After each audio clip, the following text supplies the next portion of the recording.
Hey, salutations les amis, bonjour et bienvenue à vous dans cette nouvelle vidéo. Aujourd'hui, on va parler de la WLTP, qui est la nouvelle procédure d'homologation de la pollution des véhicules.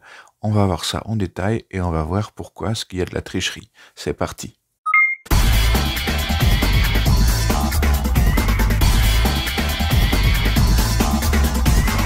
Donc, pour étayer nos propos, je vous ai pris le schéma exact du cycle de WLTP, donc pour l'homologation de la pollution des véhicules.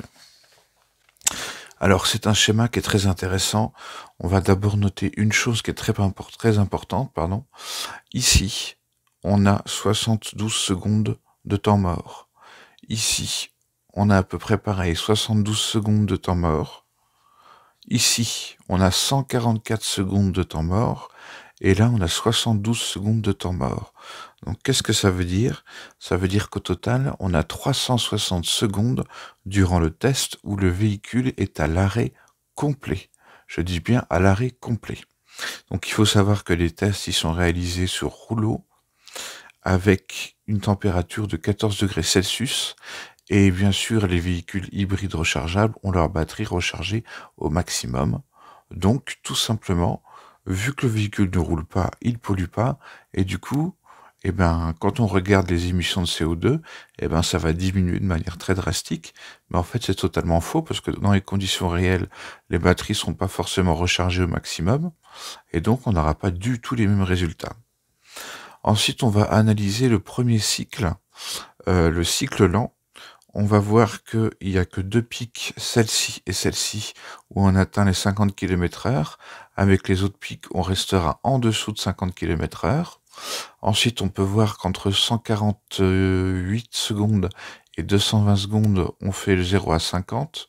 Donc c'est un 0 à 50 qui est fait en plus de 50 secondes. Donc c'est pareil, c'est n'importe quoi.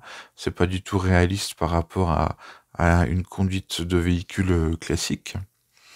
Ensuite, on va s'attarder sur le cycle moyen.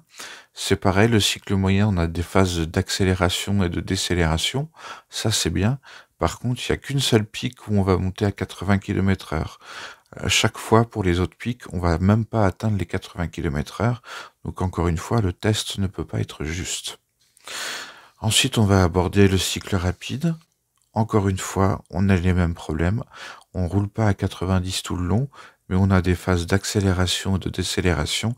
Et il n'y a qu'une petite fois où on va monter à 90 km/h et on va y rester environ une dizaine de secondes.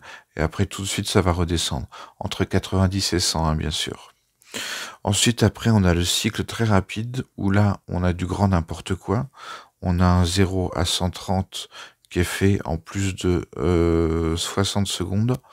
Ensuite, on tient le 130 km/h que pendant quelques secondes.